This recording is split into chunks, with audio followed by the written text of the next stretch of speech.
Hello everyone, welcome to study electrical. আজ আমরা basic electricity চ্যাপ্টারের কিছু ইম্পর্টেন্ট কোশ্চেন ডিসকাস করব, যে কোশ্চেনগুলো ভিকে মেহতা বই থেকে নেওয়া হয়েছে। চলো স্টার্ট করি। First question, the thermal velocity of electron is of the order of.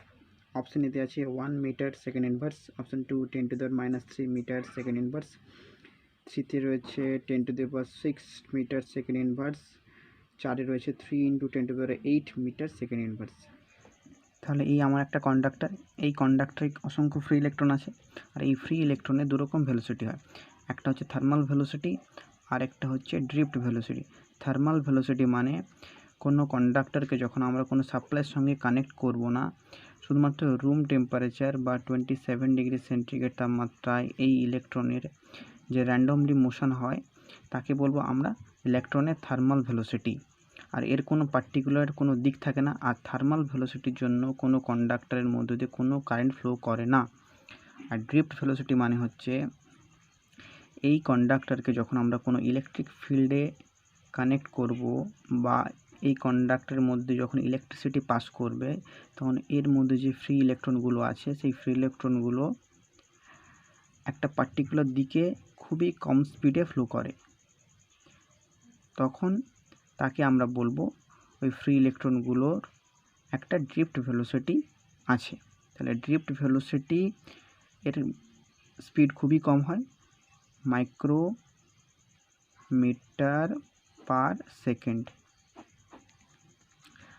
এই কোশ্চেনের অ্যান্সার হবে 10⁻⁶ metre second inverse. Thermal speed ইলেকট্রনের কত হয়? 10⁻⁶ metre second inverse. Next question, the drift velocity of free electron is of the order of। drift velocity কত হয়? drift velocity হয় ইলেকট্রনের 10⁻⁻5 মিটার সেকেন্ড ইনভার্স। তাহলে এই কোশ্চেন অ্যান্সার হবে option 2 10⁻⁵ metre second inverse. Next কোশ্চেনে যাব আমরা। বলছি a billion electron pass through a cross section of a conductor in 10⁻³ second, the current is. এই কোশ্চেন আমাদের বলে দেওয়া আছে billions of electron. Billions of electron মানে এখানে ইলেকট্রনের কোয়ান্টিটি হবে 10⁹ ইলেকট্রন। আর কি কি ইনফরমেশান এখানে দেওয়া আছে? আর দেওয়া আছে যে টাইম লাগছে কত, t = 10⁻³ সেকেন্ড। তাহলে আমাদের কারেন্ট কত সেটা জানতে চাইছে এখানে, I = কত। তাহলে আমরা জানি Q = IT, current into time. আবার এখান থেকে আমরা লিখতে পারি I = Q/T, আর কিউকে আমরা লিখতে পারি N × E/T। কিউকে আমরা Nই লিখতে পারি, N মানে নাম্বার অফ ইলেকট্রনস আর E মানে ইলেকট্রনের চার্জ। তাহলে আমরা এখানে ভ্যালু পুট করব। নাম্বার অফ ইলেকট্রন কত আছে? নাম্বার অফ ইলেকট্রন আছে 10⁹, আর ইলেকট্রনের চার্জ আমরা জানি 1.6 × 10⁻⁻19 কুলম্ব। আর টি টাইম দেওয়া আছে 10⁻³ সেকেন্ডে কত কারেন্ট ফ্লো করবে সেটা জানতে চাইছি এখানে। তাহলে 10⁻³। তাহলে এটা যদি আমরা ক্যালকুলেশন করি তাহলে এখানে আসবে 1.6 × 10⁻10/10⁻³ আর -3 যখন উপরে যাবে +3 হয়ে যাবে, 10⁻+3, তখন ক্যালকুলেশন করলে আসবে 1.6 × 10⁻⁻7 অ্যাম্পিয়ার। এটার অ্যান্সার হবে অপশান 2 1.6 × 10⁻⁻7 অ্যাম্পিয়ার।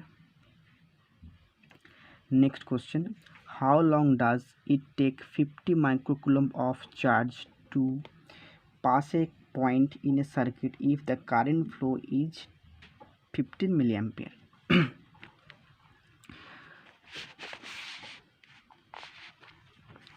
তাহলে এই কোশ্চেনে আছে চার্জ বলে দেওয়া আছে Q = 50 মাইক্রোকুলম্ব।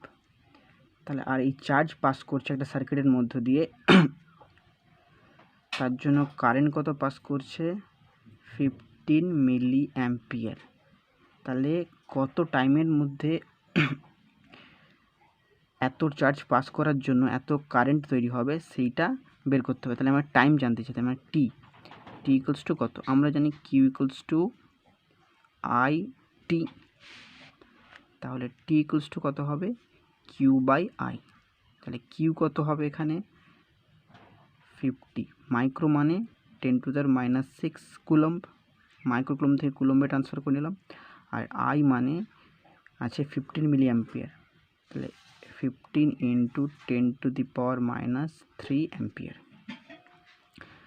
তাহলে 50/15 × 10⁻³ আর এটা যখন ক্যালকুলেশন করব আমরা আসবে 3.33 × 10⁻³ second. Wire has a resistance of 6 ohm. The resistance of a wire of the same material 3 times as long and twice the cross-sectional area will be. একটা তার আছে, তার রেজিস্ট্যান্স বলে দেওয়া আছে 6 ওহম। এবার বলেছে এই তারের যা লেন্থ, যখন 6 ওহম রেজিস্ট্যান্স ছিল, তারপর কি করা হয়েছে, এই তারের লেন্থকে 3 গুণ বাড়ানো হয়েছে আর এর ক্রস সেকশনাল এরিয়াকে 2 গুণ বাড়ানো হয়েছে। তাহলে এর রেজিস্ট্যান্স কত হবে? আমরা কি জানি, আর equals to rho L by area. তাহলে এই তার রেজিস্টিভিটি সেম আছে, যখন আমরা একে বাড়াচ্ছি তার রেজিস্টিভিটি সেম আছে, মানে সেম মেটেরিয়ালের তার যেহেতু বলা আছে, তাহলে লেন্থকে আমরা কত গুণ বাড়াচ্ছি, 3 গুণ বাড়াচ্ছি। তাহলে লেন্থ 3 গুণ বাড়লে রেজিস্ট্যান্স 2 গুণ বেড়ে যাবে, 3 গুণ বেড়ে যাবে। আর এরিয়াকে আমরা 2 গুণ বাড়াচ্ছি, তাহলে এরিয়া যখন 2 গুণ বাড়বে তখন এর রেজিস্ট্যান্স আবার 2 গুণ কমে যাবে। মানে যদি আমরা এইভাবে এটা ক্যালকুলেশন করি, তাহলে new resistance R1 equals to rho 3L/2A।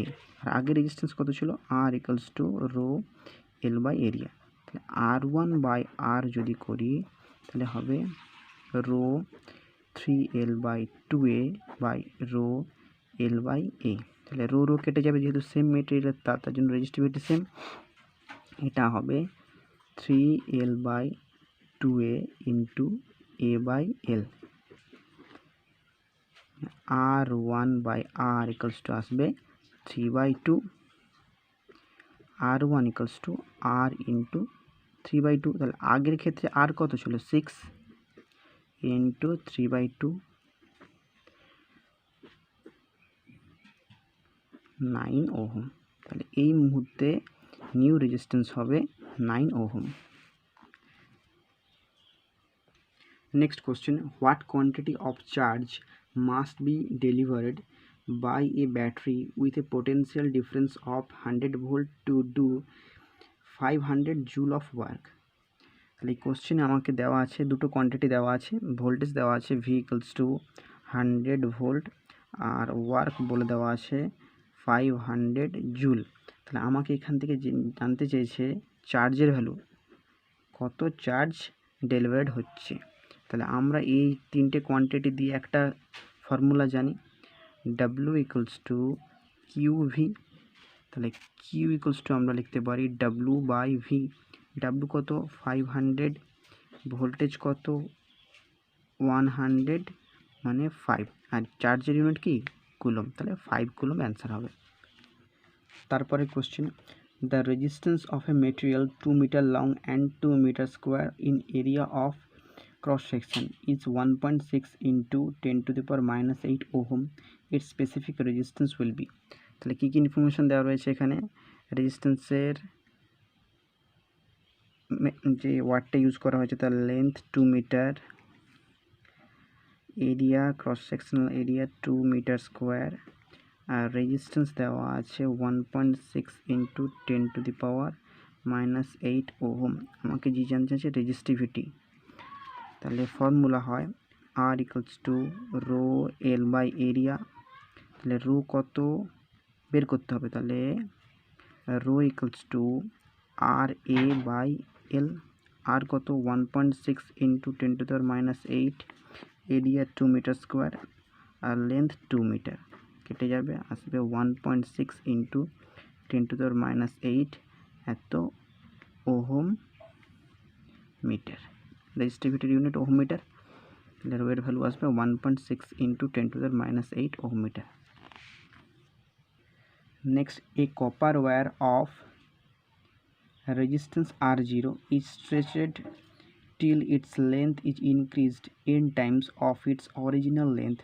Its resistance now will be, বলেছে একটা কপারের তার আছে, এর রেজিস্ট্যান্স আছে R0, এটাকে টেনে n গুণ বাড়ানো হয়েছে, মানে আগের ক্ষেত্রে যদি এটা L1 হয় লেন্থ, দ্বিতীয় ক্ষেত্রে একে n গুণ বাড়ানো হয়েছে, মানে L2-র ভ্যালু, এর লেন্থ যদি এখন L2 হয় তাহলে L2-র ভ্যালু হবে n ইন্টু L1।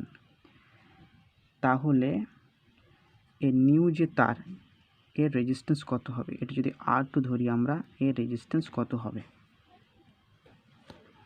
তাহলে আমরা বের করব।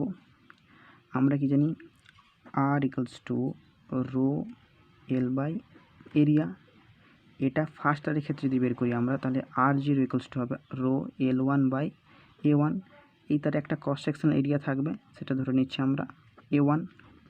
আর যখন একে টেনে লম্বা করা হয়েছে তখন এর ক্রস সেকশনাল এরিয়া চেঞ্জ হবে, মানে এর ক্রস সেকশনাল এরিয়া হয়ে যাবে A2। তাহলে R2 ইকুয়ালস টু আমরা লিখতে পারি রো L2 A2। তাহলে আমরা এরকম লিখতে পারি, এই দুটো নিয়ে একসঙ্গে R2 by R0 equals to rho L2 by A2 by rho L1 by A1। এটা কেটে যাবে, এটা ক্যালকুলেশন করলে আসবে L2 by L1 into A1 by A2। এবার যেহেতু টেনে লম্বা করা হচ্ছে, তাহলে কি এর ভলিউমের কোনো চেঞ্জ আসবে না, ভলিউম সেম থাকবে।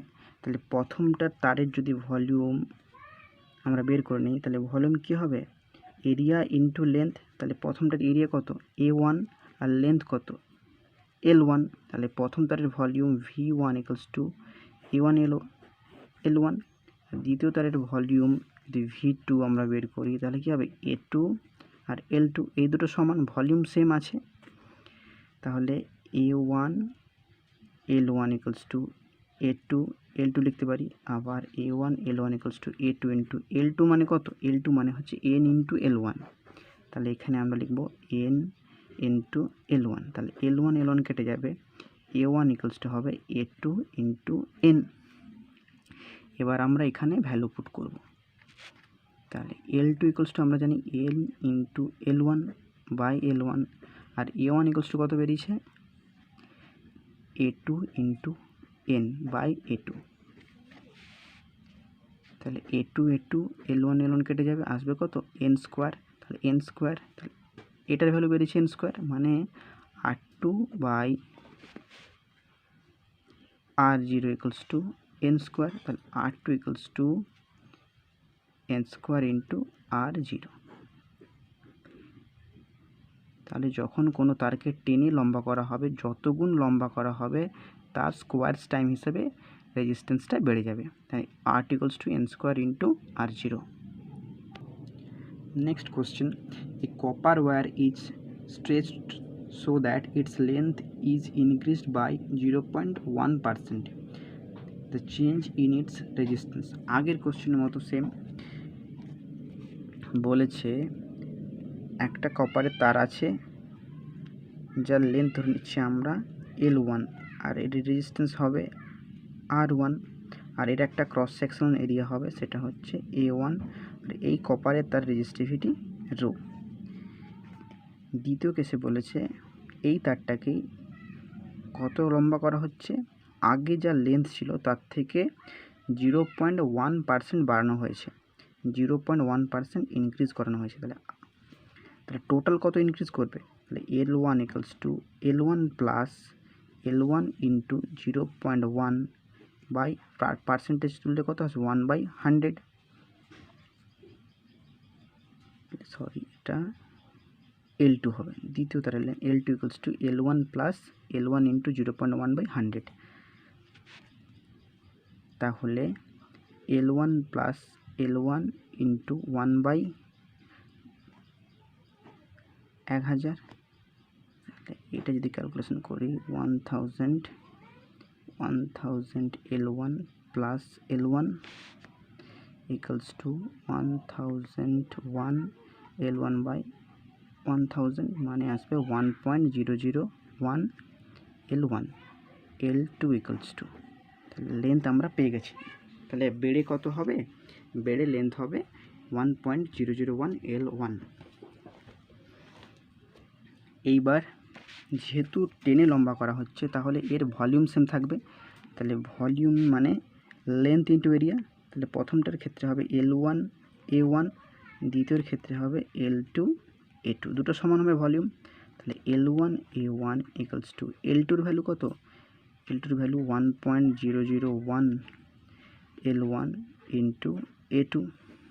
তাহলে L1 কেটে যাবে, A1 ইকুয়ালস টু আসবে 1.001 ইন্টু A2। আগের কেসের মতো দুটো রেজিস্ট্যান্সে যখন আমরা রেশিও বের করব, এটা রেজিস্ট্যান্স যদি R2 হয় তাহলে R2 by R1 equals two জানি আমরা L2 by L1 into A1 by A2। তাহলে L2 equals to 1.001 L1 by L1 into A1 equals to পেয়েছি আমরা 1.001 A2 বাই A2। এটা কেটে যাবে, এটা কেটে যাবে, এই দুটো গুণ করলে আসবে 1.002। তাহলে R2 by R1 equals two হলো এটা। তাহলে R2 ইকুয়ালস টু 1.002 R1। তাহলে রেজিস্ট্যান্সের পার্সেন্টেজ কত চেঞ্জ হচ্ছে সেটা আমাদের জানতে চাইছে এখানে। তাহলে percentage change equals to R2 minus R1 by R1 into 100। তাহলে R2-র ভ্যালু কত বেরিয়েছে আমাদের? 1.002 minus into R1 minus R1 by R1 into 100। তাই R1 যদি কমন নেই 1.002 minus 1 by R1 into 100, R1 কেটে যাবে, আসবে 0.002 বাই 1 ইন্টু 100, 0.2%।